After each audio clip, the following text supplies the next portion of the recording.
Welcome into the Bears Coaches Show featuring head coach Matt Eberflus, and a pleasant good evening, everyone. I'm Jeff Joniak with you until 8 o'clock tonight here on WBBM. Good evening. How you feeling? Good evening. How are you doing? I'm doing all right. I guess I'm waiting for the snow. Yeah, I think it's coming. Yeah. You know, I don't know if you know this, but I'm a former meteorology major back in college. I did not know that. Couldn't pass calculus to save my life, so I'm a sportscaster. I think it worked out all right. There you go. But I do get a kick out of these storms, and there's something big coming later in the week, so you have to factor that in. Right. Because, hey, what if it is a true blizzard and guys can't get here for practice on Thursday, for example? Yeah, that's right. That's right. We'll just have them spend the night on Wednesday. You're way ahead of me, Matt. There you go. You're way ahead of me. We got the hotel right down the street. Yeah, that does help. Another fight to the finish. The games have been entertaining. The fans are getting a kick out of it. Obviously, everybody wants to win.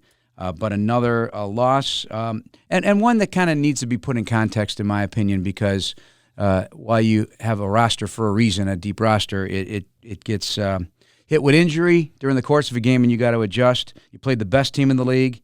You even admitted best complete team in the league. Down several key players, and you made it a one-score final. Yeah. So the message to the players after the game was simple, that we have to learn how to finish. And close those moments out. And there were plenty of moments there where we could have executed better to finish with a win. In that game. So again, my hats off to Philadelphia. They're a good football team, but again, it's all about us. It's how we do things, how we execute, and us having championship habits. We got to finish. Even as a head coach, I know you got to talk to your team the way you just explained right there, but is there an irritant aspect of a 7-game losing streak to you as a head coach, knowing you guys are giving their best, man, they're working hard, they're playing hard to the finish, they're getting respect from the opposition?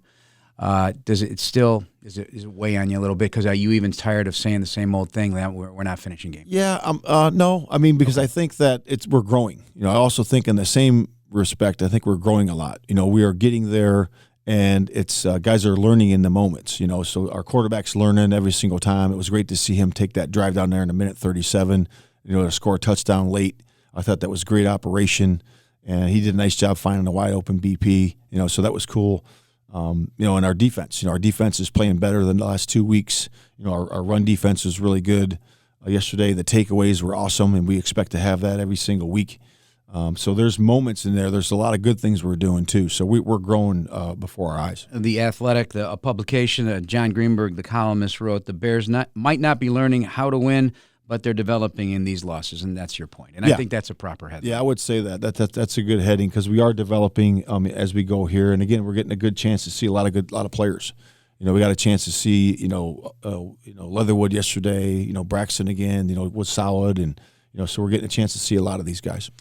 And guys coming up, I mean, in an emergency, Simba Webster caught his first NFL catch. It was great. Great to see him. He had a good punt and pin, too. He was really good there. Obviously came in there, and he's very smart. Simba's a smart guy that can play all three spots, and he's been doing his work, and it paid off. There's not a guy in that practice squad that wouldn't love to get just even one snap and just put something on tape, right? No, that's right. That's the dream, right? So it was good to have him up. All right, Fields versus Hurts. It's one modern-day football snapshot with both number ones, and it's probably going to look this way until further notice in the National Football League, isn't it? Yeah, I would say so. It's the style that we're accustomed to now. It's started to change. Back in college, and it's up into the pro game now. So again, you got to use these guys in a smart way, because they are your franchise quarterback. So it's important that you do a good job of protecting him, too. We're going to get deep into Justin and his performance. Injury update. I know more will be announced tomorrow. This is a short week. We're playing on Saturday. But there's a lot of concern just from fans about Tevin Jenkins because of the imagery, the visual of him being taken off. I know it's precautionary. Anybody has a neck injury or a spinal injury of any sort, the medical staff is going to treat this just the way they did on Sunday. Yeah, and they did a good job. They were out there. They were thorough, did a good job of putting him where he needed to be, to protect him. And it was all signs are good. Right now, I can't give you any more information than that. It's encouraging. Again, he's going to see some specialists to double-check everything, but we'll see where it goes. Because of that image, even for your players, everybody off the bench checking in on him on the field. Again, it's the first couple snaps of the game. Do you then have to say something to the team because you wonder what goes through everybody's minds and something like everybody knows it's a game that your season could be ended in one snap, but God forbid something serious that could end your the way you live your life. Yeah, it was positive when we were out there because he was moving his hands, which was just great. So when we saw him moving, so I think a lot of players saw that. And I think that was encouraging to them as we were on the field. All right, we got Jack Sanborn, Equiminius St. Brown, Jalen Johnson had some ribs. So we'll get into all that as well. But a heck of a 3rd down and 10 play for EQ. I mean, he's got to be irritated about that too. 20-yard catch. That's a great play to start the first drive. Yeah, it's a great play. We end up having a couple penalties in that first drive. A couple false starts, and we overcame it with a great 3rd down conversion there by EQ. So again, a great pass by Justin. Justin had a really good protection on that play, and he delivered the ball right on time to a great in-cut, and then EQ took it up the field for some. It's been a long time since I've seen an illegal formation on an opening kickoff. I don't know if you've ever even been a part of something like that, but I didn't quite understand what was going on. Yeah, so there's, obviously you got to be 10 yards, beyond the kick, and then there's a 15-yard area where you got to have your players that are in there. That's a recent rule, and Elijah just had his foot touching the line. It was barely touching it. He can't have it touching the white, and it was, and they called it illegal formation. Yeah. Good return by Velas on that, nonetheless. All right, so Philadelphia, they take care of the ball better than any team in the league. Jalen does as well. Came in with just 3 interceptions, and you get 2 interceptions and a fumble recovery, just like New England out of the mini bye. You come out of the bye with this. I don't know if that's just the pounding of the emphasis that plays into it, or it just bounced your way this time. But that's their 3rd game only with multiple turnovers for the Eagles here, so it's rare for them.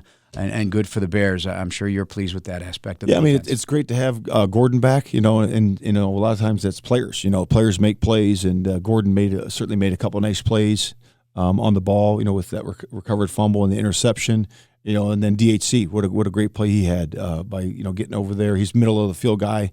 He saw where he was looking, stepped in front of it, and made a nice play. So my hat's off to those guys, and they did a good job. They're setting our offense up to score. The one time we didn't get a score there where we got to punch it in, but we at least got to come away with field goals, but we love touchdowns. And the other thing about that, the positioning of the players led to the play, the anticipation. Gordon said so. They looked like he was eyes going to A.J. Brown over the top, as opposed to a tip pass. You want any way to get it, but I love the fact the positioning there in the right place. Yeah. Yeah, that's all part of it. I thought our guys did a good job of setting these guys up. Fields in the pocket, dodging it around. He's hit from behind, escapes Reddick, runs left, 45-40. Fields to the 30 of the Eagles, breaks a tackle 20, 15, 10, 5, spins to the end zone. That's the best run of the year. In a year of so many, Justin Fields went 48. Ruling on the field is that the quarterback Crazy stepped out of bounds at the 9-yard line. Stepped the out of result bounds of the at the play 9. is a first down, Chicago. We'll take it. Welcome back to the Bears Coaches Show with Bears head coach Matt Eberflus. Great seats available to see your Chicago Bears this season at Soldier Field. Get your tickets at chicagobears.com/tickets. All right, I lost my mind. Wound up being a 39-yard scramble on 2nd and 27. You don't have plays for 2nd and 27. But with Justin Fields, gosh darn it, you do. Yeah.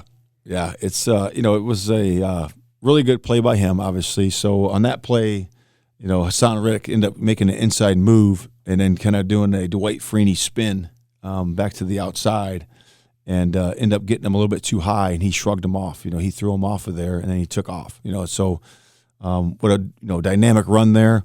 There was some really good blocking at the end of that, though. Velas Jones did a nice job of blocking at the very end of that, and the receivers always do that for us. And it was unfortunate. He just stepped out barely, but what a heck of a run. Maybe white shoes instead of orange, and then they wouldn't have seen it. I've always said it. Right? Have you? Yes, I have. Yep. There Amen, hallelujah. Yep. See, no detail goes unnoticed by Matt Eberflus. Yes. All right, tell me more about that. Yeah, because, when you have a white shoe, if there's a little bit of blade of grass there, it kind of blends in right there. You can't really tell. It's inconclusive. So I've always said that receivers and guys that have the ball in their hands should be wearing white shoes. But it's not quite as stylish, I don't think. But No, but maybe a little convincing. Yeah. in the future. Oh, yeah. For Justin. It's about touchdowns, baby. Yeah, that's it. It's about touchdowns. I know there have been some great runs, but that one tops the list because it emphasizes a couple things. One, he's very difficult to tackle. You really got to square him up. And even then, he could still step out of the tackle because of his lower body strength, I believe. The moves, the juking, and like you always say, he's as fast as he needs to be. And I think that is not a small comment. The fast as he needs to be thing, gears that this guy has. It was a magical run. He's had several, of course, Yes. but it's fun to watch. He was on the far side, from me, so I had a little bit of a distance to look, and I was just like, wow, he's going to take this thing all the way. I thought he was out like way before, and then he ended up spinning back inside and then taking it. So it was pretty cool. A lot of quarterbacks will just run out of bounds there. That's right. So here's a quote from Lucas Patrick on his Instagram account right after that play, evidently. Justin Fields continues to do things no person can do. Elite. Darius Slay called Fields a highlight reel, pointed to his toughness and competitiveness to keep fighting. I guess we're going to have to come up with a lot of words to describe him. He continues to impress, and what's most impressive to me is how he's leading our football team. He's in there with offense, defense, all the special teams guys, and he's doing a great job of leading from the front, and that's what we want him to do. Why special teams? Well, because it's our football team. So he's going in the special teams Well, hub? he's touching everybody Yeah. in the building, Nice. So he's touching everybody. It doesn't matter what position you play. Doesn't matter what unit you're on. He's going to touch you. He's going to lead from the front. At the podium, you light up when you talk about Justin Fields. Yeah. You can see it on your face. Yeah, he's special because he's not only a special player, he's a special person. So he has grit, he has toughness, he has everything you're looking for in a competitive person that leads your football team. Yeah, Luke Getzey says he's the most competitive person he's ever been around. Now, that's saying a lot. Yeah, he's very competitive.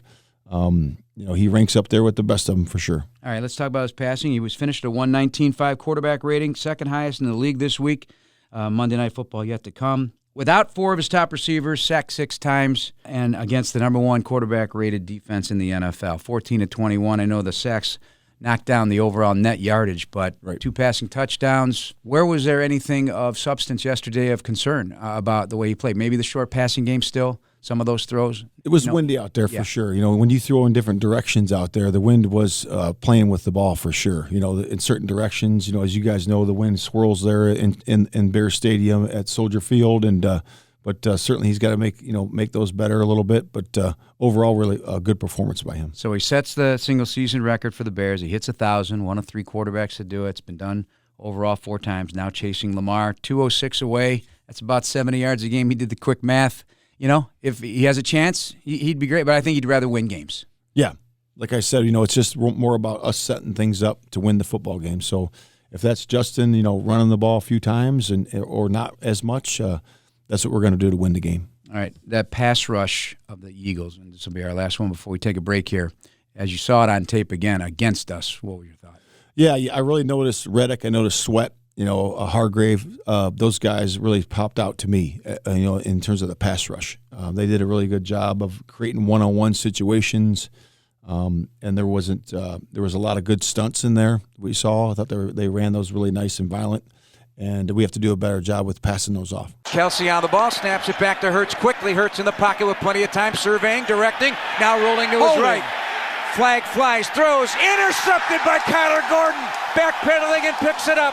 Kyler Gordon just jumped high enough to swipe Jalen Hurts, only his 4th interception this year. Offense. And holding on the 55. Eagles, that'll be declined. Calling all Bears fans, get the ultimate VIP fan package with Chicago Bears VIP. Secure a game ticket and appearance from Bears legends and more by visiting ChicagoBearsVIP.com. Back on the Bears Coaches Show with head coach Matt Eberflus. Just heard Kyler Gordon's 2nd interception of the year. First one came against New England again out of the mini-bye. Great to have him back there. Overall, a big job against those receivers and that quarterback by the secondary. We're going to get into it here about that. But just start with Gordon. We'll go from there. Yeah, first of all, I was glad to have him back. He brings great energy out there, great passion. We end up blitzing him some, which is always good. He's a good blitzer. And then coverage. He's got a great set of hands. He's really got ball hawking ability. He displayed that yesterday. With that nice high point catch. And also when he scooped up the fumble. You have to have ball skills to be able to do those things that fast, and he did a nice job with that. Jaquan Brisker back as well, and his presence is felt certainly. I did love the blitz call. I saw it coming. I thought this is kind of cool, but as you said, picked the wrong gap or went to the wrong gap, and that allowed for the touchdown. But I didn't know this, but Brad Biggs of the Tribune did an article on him from back to Lackawanna College. He had 9 sacks as a safety at Lackawanna. So, again, different brand of football, but he's got that ability. He does. It was great to have him back. He tackled well, did a really nice job disguising our coverages. I thought he did a really good job of that as well. And he's a hitter, and he's a really good blitzer, and we're going to keep sending him. So he's always done a good job with that. He's a big body that can get guys down. These quarterbacks are big and strong. So we have to send a guy that's strong enough to get him on the ground. And he is. So we're excited about where he's going, and he's going to have a nice set of 3 games here coming up. Let's talk about the pass rush. Would you say it was better yesterday? I mean, there was pressure moments, and Hurts got hit more than he has lately. Yeah, I would say it was good. We ended up pressuring. I think it was 17 times yesterday, and that was good. Good to see. And we had some unscouted looks that we haven't shown, which is really good. But overall, our front four did get some pressure. I know Gibson had a hit on the quarterback a couple other times. Taco Charlton too. Yeah. Joe had the sack. On the one pressure. So that's always good to see. But we have to increase that and keep that going. And I thought the Eagles might try to pound the ball and just get out of Dodge and run. Were you surprised that they didn't do it? They didn't do it until later in the game. Yeah, I wasn't. I don't know. It was with the weather the way it was. I was a little bit surprised by that. But I thought we were doing a good job of stopping the run. We were pretty slamming it home pretty good. I thought we took away what they wanted to do well and what they've done well in the past. And they had to go to some of the alternative runs. And again, they popped one of those. We fit it up right. We just got to make a tackle there. Let's talk about Jalen Johnson. There have been all sorts of opinions about the performance because you look at 180-something yards by A.J. Brown, but he only caught half of his balls. Yep. There were 3 pass breakups by Jalen. 1 saved the touchdown. Yep. You got the blitz from Gordon on the 68-yarder. And he's in his hip pocket. The ball's got to be perfectly thrown, and it was. Tried to make the tackle, didn't make the tackle. But right. I thought it was a really, really good show by Jalen Johnson yesterday. Yeah, I thought it was competitive. He's going against a good receiver. I mean, that is a good receiver. And for that many targets, I thought he did a good job. Obviously, he'd like to have those 2 fade balls back where he's playing the ball, bust the triangle and play through the hands. It's all about timing, though. He's all about timing it up. But again, like you said, he had 3 pass breakups against a really good receiver. He was competitive, and we like where he was. We need a sponsored segment. This teaching moment with Matt Eberflus is sponsored by something because what's punch through the triangle? Explain that to me. When a receiver catches the ball, he has a triangle with the ball. So you picture the ball and he's got 2 hands on the ball, and the ball is over his head, right? So that's what we call the triangle. That forms a triangle. So we teach our DBs to punch up and through the triangle, okay? Because a lot of times when a DB and a receiver's got the triangle, they're catching the ball, the DB will actually swat down, and he's actually helping them secure the ball and tuck the ball. So we want to go in the opposite direction. So we want to be able to bust up through the triangle. So we work hard on that. Again, it's a skill that we have to develop. I thought our defensive backs did a good job yesterday of playing the ball. We got a DPI. When we played the team up north there, we got a DPI the week before. We really worked hard of us getting in phase and playing the ball, and I thought our guys did a really nice job of that yesterday. Do young players in particular, or maybe even veterans in those situations, sometimes a little panic probably gets in their head, oh my God, I can't let him catch it, and they forget these little things it's not a little thing, but they forget. You have to drill it. You got to drill it, and you got to be it's poise at the catch.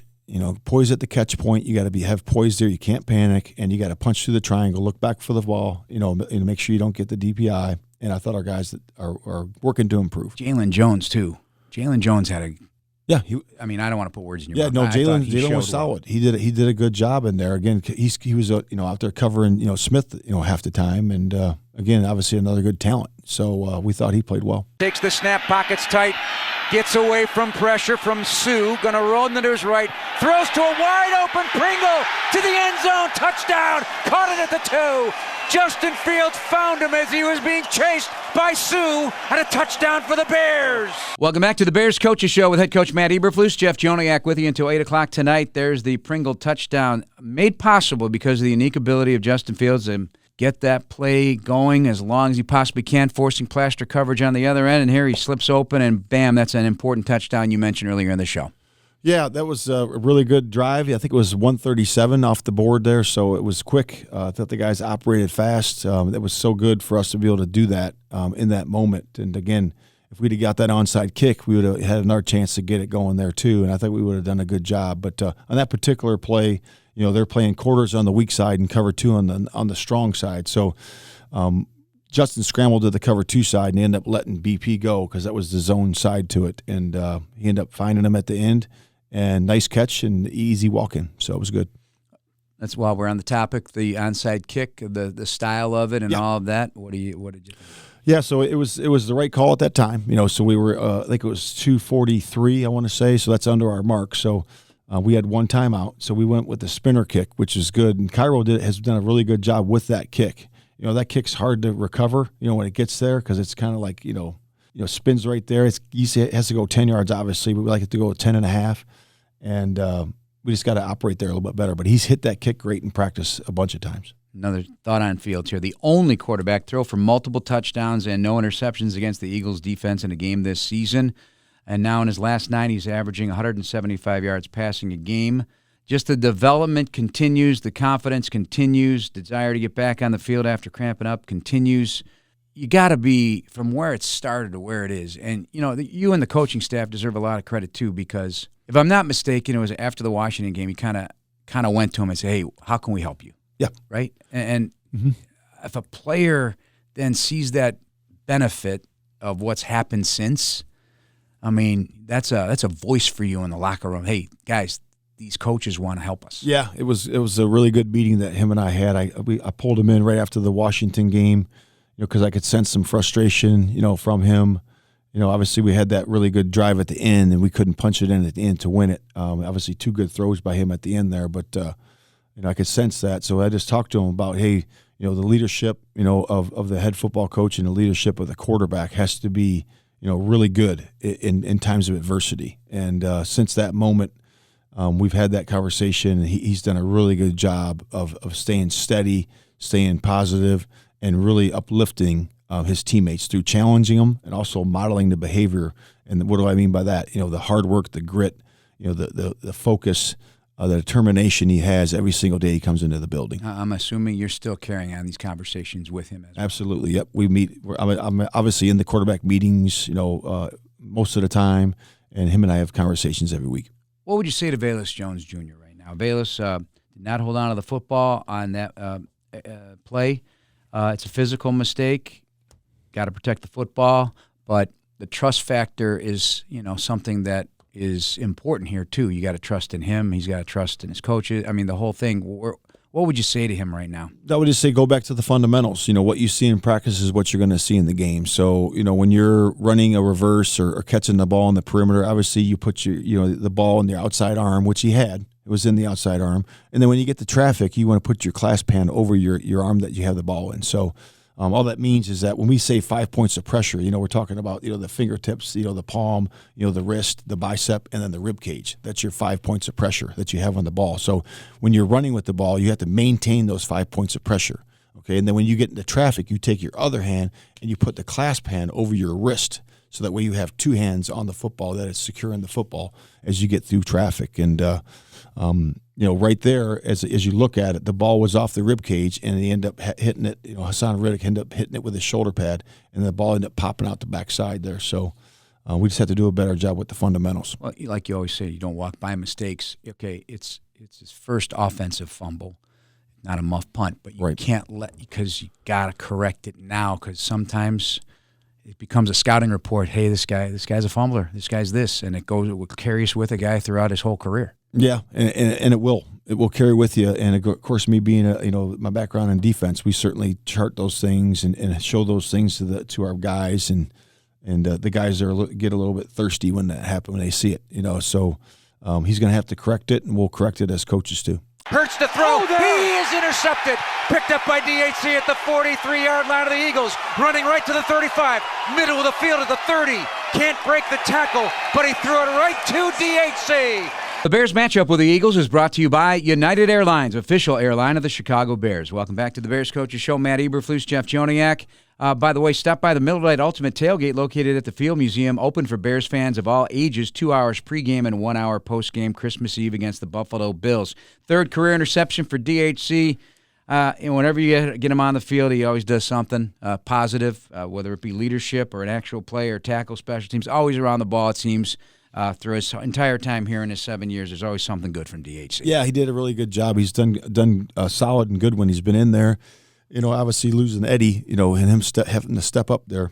And he's had good experiences. He's been in his career, he's played safety some, and he's done a good job when he's been in there. But the play that we just listened to, it was a really good play. He ended up reading the quarterback's eyes. He was the middle of the field player, and he ended up stepping in front of it. And it was a really good play and a solid return. Yeah, 18 yards. Yeah, really good. You'll take it. That's a first down. That's your first down of the drive. There you go. So, right. But he did a good job with that. And such a positive guy, too. He is always positive. He's always upbeat. He's the guy that comes into the building that you can point to and say, just act like him because he's always on it. First guy on the practice field. He's one of the most professional guys I've seen, honestly. Yeah, that's right. You don't have a 7-year career, in his role, without doing what he does. So it's exciting to see for him. All right, let's talk Cairo a little bit. Tied for the lead, not a category you want, with the 5 missed extra points. Again, the wind is an issue in that, but everything matters right now. Every single point matters. Every turn of events. The decision not to go on the 48-yarder. Do you trust what he's thinking about the win and what he did pregame? I mean, there's a lot going on there right now. Yeah, so the evaluation of the kick line is done, obviously before the game. So we look at the wind conditions, where it is, and then we put our heads together with HT, Cairo, all of us come together and say, hey, where's the kick line? Typically in a normal day, it's right around that 35, 33 range, somewhere in there. Sometimes it's a little longer if you're inside. But that's where it's kind of been, and we'll see where it goes. But then yesterday was the 27. It was the 27-yard line because of the wind. The wind was swirling in there. It was just where we thought comfortable, where we could make those kicks. So when the ball got back to the 31, we decided to take the delay and then punt and pin. Earlier in the game, our first drive, we decided to go for it. It was 4th and 3 from the 33. And obviously, there's a huge difference between 4th and 3 from the 33 and 4th and 27 from the 31. So we made the decision, hey, let's go ahead and take the delay and let's go ahead and punt and pin. And Trenton did a great job. He punted it inside there. If we had a little bit different hop, we probably got it down inside the 5. Ended up hitting at the 7-yard line, bouncing one hop. We ended up getting it right there. Was that Blackwell or was that Simba who caught it? Simba had the one later. Okay, yeah. I think that might have been Blackwell. Yeah, Blackwell. Yeah, because he's Scales would have wanted him to say it was him, but he was in the frame. So yeah. Hey, that matters. Yeah. As long as you're in the frame. He was enthusiastic for sure. Do the injuries at receiver now, and we don't know, I mean, there's hope, I'm sure, N'Keal Harry, Chase Claypool, but does it affect how you operate, what you want to do?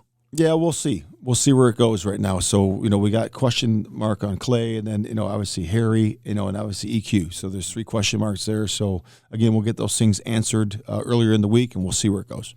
All right, let's talk about some of the work done by David Montgomery. Obviously, continues to put together good games, solid games, ran hard. I think that was only his 4th career touchdown receiving, but he's continuing to show an ability to make something happen with that in the passing game. That's a great little play. Yeah, I mean, even the run after he had the first touchdown he had, so that was really good. Obviously, Justin steps out at the 9. We end up handing the ball off to Montgomery from there after that. And to me, that was a great block by BP. Pringle had a really good block on that. He ended up blocking 2 guys. He ended up coming down cracking and then coming off and blocking the corner. He got 2 guys there, which was outstanding, and he just walked it in. But what a great run there. But also the second touchdown really did a good job. It was an all-out pressure by Philadelphia, and we ended up free releasing our back. And obviously I think they're supposed to peel on that. The defensive end is supposed to peel on the back when he free releases like that. And he must have missed it, and we threw it to the flat, and he scored touchdown. Yeah, first time in his career he's had a touchdown running and receiving the football in a game. And you mentioned Pringle. We only have a few seconds here, but the guy lights up when you talk about his blocking. He wants to talk about it. He loves it. Yeah, he's been doing that for a long time. Did the same thing in Kansas City. He's a heck of a perimeter blocker. Blitz on his Fields, throws right, caught, turns it up 5, into the end zone. It'll be Montgomery for the touchdown. David Montgomery in for 6, his 2nd touchdown of the day. Welcome back to the Bears Coaches Show. David Montgomery was his rushing touchdown right there, as we talked about that in our last segment. Back with you, Coach, here. I want to talk about a bunch of topics before we get into the Bills. Go back to the offensive line, how they handle stunts and games with a front like that. Because isn't it true that if you don't come back on a level, it creates openings for those types of stunts. And was that something that happened on occasion yesterday? Yeah, it sure did. And we, we'll improve on that. And Chris and Austin will do a good job of drilling those guys in that this week. But yeah, they got to pass those things off. They got to stay on the same level and to be able to pass those things off. And again, my hat's off to Philadelphia. They ran them well. Hydration. Justin admitted, yep, he's going to make sure he's on it now. It's just a young, probably not thinking about it, right? You're invincible. Well, I You're just gonna think be that fine. he's learning his body, as he goes. He's been obviously been playing football his whole life, but he's a starting quarterback, and he's doing a lot of different things, and and running for 30, 40, 50 yards at a time. So it's a little bit different for him. So he's got to just learn his body and then get his routine down. If that means taking an IV before the game, that's good. Hydrating, through various sources, doing that. So he'll get a plan, and we'll get it right. Do you know that when you probably feel the same way, just the feeling when he was trying to walk and it wasn't looking good, and what's racing through your mind as an announcer, a fan, it's like, oh, my stomach was hurting. I thought, oh, no. I mean, what are you thinking? Well, I could kind of tell the way he was walking that it was cramping. Okay. So, yeah. So I was okay, and I just told him to get down. Get down, take a break, let the trainers take a look at you. That'll give us time to, get our backup some snaps and get him ready to go, throw a couple throws out there before, for Nate. But, he ended up, happened to go in for an IV, and then came back out and had that drive afterwards. So it was good. And Ndamukong Suh, know his history. I called the play. I thought, well, because Justin went down, he kind of was chasing him. He just ran into him. Tom lost his mind. He was furious. Then I see the replay, and I was equally as furious. Are you? I was on the field, yeah. I was furious on the field. So I saw him wind up, and then wound up. Yep. And I was talking to the officials on the sideline and said it was hit to the face, and it was. And again, they didn't see it that way, but I'm sure they'll see it today, and we'll see where it goes from there. But again, I'm always talking to the refs and always talking to the officials before the game to protect the quarterback, make sure we're squared away there. Like I said, they're an important piece to each football team, and we got to do a good job protecting those guys. Enough's enough already with Justin. Yeah, we got to do a good job. They have to do a good job. I'm going to keep reminding them, forceful, as much as I can before the game, and I'm going to keep doing it. Is it hard to curb your tongue? Because you're a high-character individual, but your blood gets up like anybody else, no matter how you try to stay composed. Do you just run the risk of, getting real hot at somebody? Yeah, I mean, you do. Certainly during the game, you got to make sure that you have some self-control there. But again, it is what it is. If it is a hit to the helmet, let's call it that way, and let's do a good job being consistent. Joe Thomas, the hit on Jalen Hurts, is that a teach tape right there? No doubt. Joe Thomas. Yes, that's a hamstring tackle right there. He impeded it's like he hit a brick wall, and back when I lost. Well, it's about the pad level. Number one, you got to have your pad level. It's got to be at waist level or below, and you got to hit with the top of your pads, which he did, and then you got to grab a hamstring. You got to grab behind the back of the legs and pull in, and then run 3 hard steps. And that's exactly what he did. We always say get one, but if you get 2, it's really good. But he had one hamstring there, and he ended up running his feet 3 hard steps and ended up taking him back. It was textbook. I'll take the one on Jalen Hurts. He's pretty thick and big. Yeah, but if you ever get 2, man, it's pretty good. Mike Pennell Jr., got to bring him up, that forced fumble. He was playing with a high level of excitement for a veteran player in that situation, made his presence felt on a couple of occasions. Yeah, it was a good play on the screen. The guy ended up tucking the ball. It was definitely, 2 steps. He had clear possession of the ball, control, and then 2 steps, and he was good to go. And then Mike did a good job of punching it out, hitting the elbow, and the ball popped out. And then Gordon did a good job of I don't know why he spun like that, but yeah, he even said so. He goes, I could have been in the crib. Yeah, that's right. But he did a good job of scooping it up. Now it's time to look ahead. Brought to you by Bet Rivers, the official sportsbook partner of the Bears. The 11-3 Bills at Soldier Field Saturday for a noon kick. We have no idea what the weather week's going to be. As of this discussion, it's not looking too good for what is coming. So you're going to have to be on your P's and Q's on what you're going to do here, Matt. But Josh Allen led Buffalo to the win over Miami, 4th straight playoff berth. Sean McDermott has a culture, and he has got a great quarterback. Those are 2 great pillars to start things off to talk about Buffalo. Yeah, Sean has done a really good job there. Obviously developing the quarterback. That took some time, and they did a good job being patient and then enhancing his skills. And really doing a good job of what he does well. And obviously the addition of some skill levels. With Diggs and everybody on the perimeter, that's certainly helpful. and their defense. Leslie Frazier does a wonderful job on their defense. They've been good, for several years now, and they keep their. I think they're 2 in scoring defense and maybe 3 in scoring offense. So this is an elite football team that we're playing. And it's really no different than Philadelphia.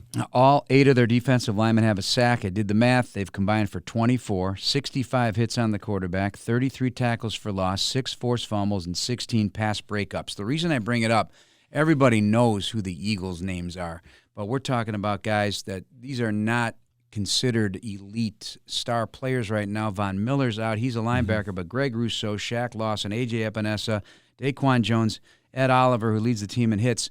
I don't think people would, be mentioning some of those names, but they are productive. Yeah, but I know those names. Yeah, yes, I know those names. So those guys are good players, and they have been in the league for a while, and they are pressure players, and they've created some pressure, through their one-on-one matchups, and that's what they do. They're a 4-down team, that rushes 4 and plays in coverage a lot. Not a big pressure group. They're not big into pressure, and they believe in playing coverage and creating pressure with their front 4. Last question, what makes Josh Allen different than other running quarterbacks in terms of what he brings to the table, size, speed, all that? Yeah, I would. Rugged. He's just he will run you over if you let him. So he's a guy that's super big, really strong, understands the game, when to take it, when to keep it, in the pocket, and he's done a better job. I was obviously the last year or two of throwing from the pocket, and he's a dynamic player. All right, well, good luck in the preparation. It's going to be an interesting week. Yep. And, Merry Christmas to you and your family as well. Same to you, and Merry Christmas to all. Very good. We'll talk to you on Saturday. Keith Johnson, Andy Gersher, Dan Burley, Jordan Tredup, thanks for all your help. I'm Jeff Joniak, back at Soldier Field, Week 16, Bears and Bills, pregame at 9, kickoff at noon Saturday from Soldier Field. Coming up next, CBS News at the top of the hour. This is News Radio 105.9 WBBM. Good night, everybody.